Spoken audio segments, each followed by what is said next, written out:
मेरे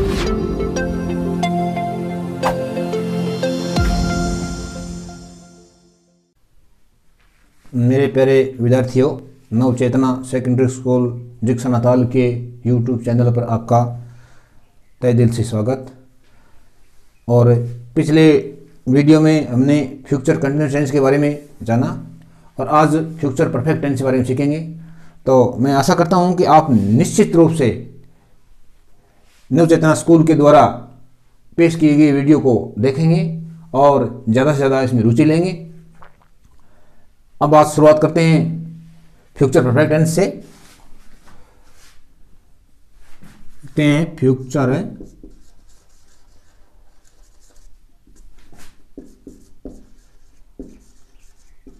perfect tense. Future perfect tense यानी भविष्य का पूर्ण काल वाक्य। ऐसे वाक्यों में कार्य है वो पूर्ण होता है। तो देखेंगे इसकी पहचान।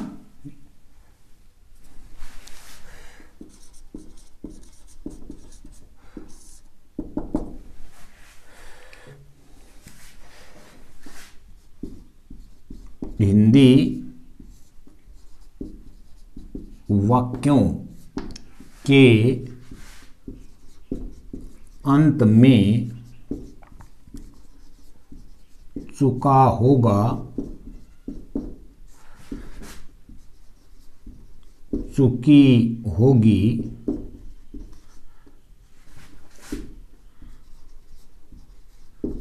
चुके होंगे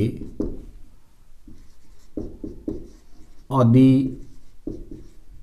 शब्द आते हैं। देखिए प्यारे विद्यार्थियों, फ्यूचर परफेक्ट टेंस में पहचान क्या होगी? हिंदी वाक्यों के अंत में चुका होगा, चुकी होगी, चुके होंगे आदि शब्द आते हैं। बात करते हैं अफर्मेटिव सेंटेंस की। तो अफर्मेटिव सेंटेंस साधारण वाक्य।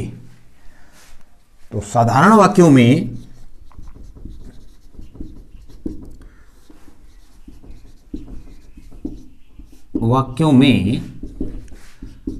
आई तथा वी के साथ शैल हैव व अन्य सभी कर्ताओं के साथ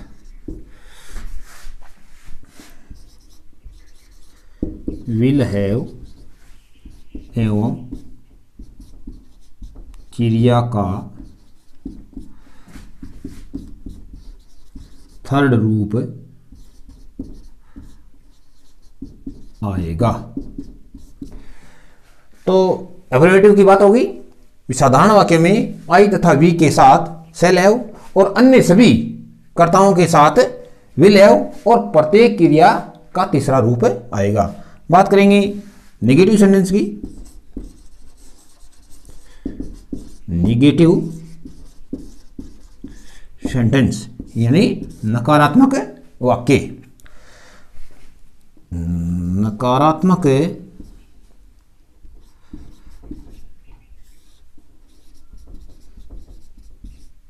वाक्यों में हैव से पहले नोट का प्रयोग होगा। क्या करेंगे? नकारात्मक वाक्यों में हैव से पहले नोट का प्रयोग होगा। अब बात करेंगे इंटेरोगेटिव सेंटेंस की। इंटेरोगेटिव सेंटेंस यानी प्रश्नवाचक वाक्य। तो प्रश्नवाचक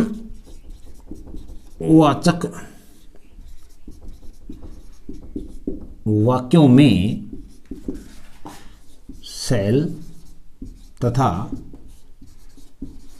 विल सबसे पहले वह अंत में प्रश्नवाचक चिन्ह लगेगा। तो प्रश्नवाचक में क्या होगा?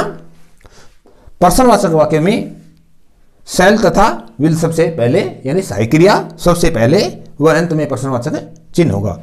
तो इस प्रकार से क्या हो गया कि फ्यूचर परफेक्ट टेंस की पहचान हो गई, हिंदी वाक्य के अंत में चौकास हो गई, और तीनों उनके वाक्य हो गए। यानी साधारण वाक्यों में आई तथा वी के साथ क्या कर देंगे? शैल हैव, और अन्य सभी कर्ताओं के साथ विल हैव कर देंगे। इसी प्रकार से नेगेटिव में क्या है? हैव से पहले नोट का प्रयोग हो जाएगा, और इसी प्रकार इंटरोगेटिव में शैल तथा विल सबसे पहले।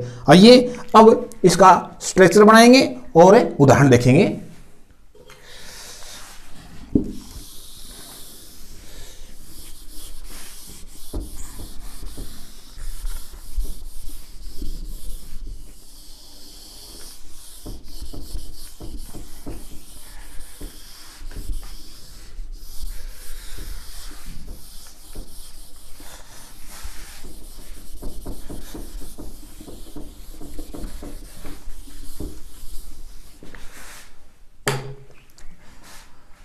तो सबसे पहले देखते हैं एग्जाम्पल। जैसे वह सोमवार तक जयपुर पहुंच चुका होगा। वह सोमवार तक जयपुर पहुंच चुका होगा। तो इसमें समय के लिए भी बात आएगी। तो समय के लिए हमें क्या करना होगा? नोट में देख लें आप। समय के लिए क्या करना होगा? टिल या बाय का प्रयोग होगा। किसके लिए? समय के लिए। समय के लिए क्या होगा? टिल व बाय का प्रयोग होगा। देखिए जिस प्रकार से वह सोमवार तक, यानी समय आ गया, वह सोमवार तक जयपुर पहुंच चुका होगा। तो इसलिए क्या करेंगे हम? समय के लिए क्या करेंगे? टिल व बाय का प्रयोग करेंगे। तो सबसे पहले हम पहचान देखेंगे। पहचान है हिंदी वाक्य के अंत में चुका है, चुका होगा, चुकी होगी, चुके होंगे, यह पहचान होगी। कर्ता इसमें वह, और पहुंचने की क्रिया हो रही है, पहुंच चुका होगा। तो सबसे पहले हम क्या करेंगे? इसके बनाने के लिए स्ट्रक्चर तैयार करेंगे।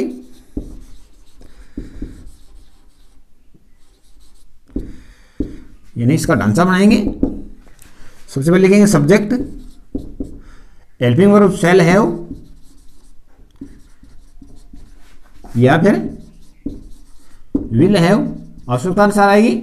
इसके बाद में वर्ब की थर्ड फॉर्म, इसके बाद में ऑब्जेक्ट प्लस अदर। तो बनाते हैं। सब्जेक्ट इसमें है वह है, तो लिखेंगे ही के साथ। अन्य में तो ही विल हैव, क्या आएगा? ही विल हैव। अब इसमें क्रिया क्या हो रही है? पहुंचने की। तो लिखेंगे पहुंचना, रिच, तो third form reached. He will have reached, he will have reached. और कहां पहुंचेगा? ये हो गया कर्म, तो जयपुर हो गया ऑब्जेक्ट। कर्ता और हेल्पिंग वर्ब आ गई और मेन वर्ब आ गई, और इसके बाद में क्या हो गई? ऑब्जेक्ट। अब अदर में, यानी सोमवार तक, तो समय से पहले बाय मंडे। आ गया समझ में? देखना, वह सोमवार तक जयपुर पहुंच चुका होगा। तो बात करेंगे चुका होगी, चुके होंगे, इसमें शैल है विल होगी। तो यहां पर करता क्या है? ही के साथ विल आएगा, और वर्ब की थर्ड फॉर्म आ गई, और ये जयपुर कर्म हो गया, और समय से पहले बाय का प्रयोग। देखते हैं दूसरा उदाहरण। जैसे मैं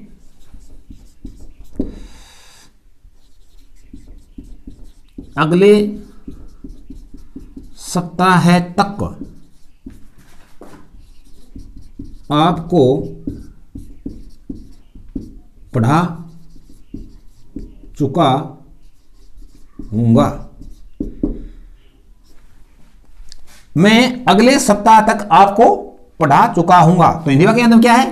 चुका होगी, चुके होंगे, वही बात ऊपर वाली इस करेंगे। पहले सब्जेक्ट इसमें है मैं, तो लिखेंगे आई के साथ सेल हैव आएगा, आई के साथ क्या आएगा, सेल हैव, हो गया। अब पढ़ना इसी क्या है, पढ़ाना इसी क्या है, क्रिया है। मैं अगले सप्ताह तक आपको पढ़ा चुका हूं, तो टीच, तो टॉट हो जाएगा। थर्ड फॉर्म क्या होगी टीच की, taught. I shall have taught you, ये हो गया ऑब्जेक्ट, बाय नेक्स्ट वीक। इसी प्रकार इसी वाक्य को अगर हम नेगेटिव में बदलेंगे तो लिखेंगे आई शैल हैव से पहले नोट का प्रयोग, not have taught you by next week, ये हो गया नेगेटिव सेंटेंस। और बात करते हैं एक इंटेरोगेटिव की, क्या मुकेश अगले महीने तक बीकानेर से आ चुका होगा, और यह प्रश्नवाचक चिन्ह, यानी क्या मुकेश अगले महीने तक बीकानेर से आ चुका होगा। तो सबसे पहले क्या है, हमको देखना है कर्ता, तो मुकेश अन्य में, तो लिखेंगे पहले विल मुकेश हैव, अब क्रिया किसकी हो रही है, आने की, थर्ड फॉर्म कम, कहां से, बीकानेर से, will Mukesh have come from Bikaner by next month, और प्रश्नवाचक है चिन्ह। तो ये हो गया अपना इंटेरोगेटिव, यानी फ्यूचर परफेक्ट टेंस का इंटेरोगेटिव वाक्य। तो इस प्रकार से साधारण वाक्य, नेगेटिव और इंटेरोगेटिव तीनों वाक्य पूरे हो गए। तो मैं आशा करता हूं कि आप निश्चित रूप से इस टेंस को पढ़ेंगे, और आखिर तक वीडियो देखने के लिए आपको बहुत बहुत धन्यवाद।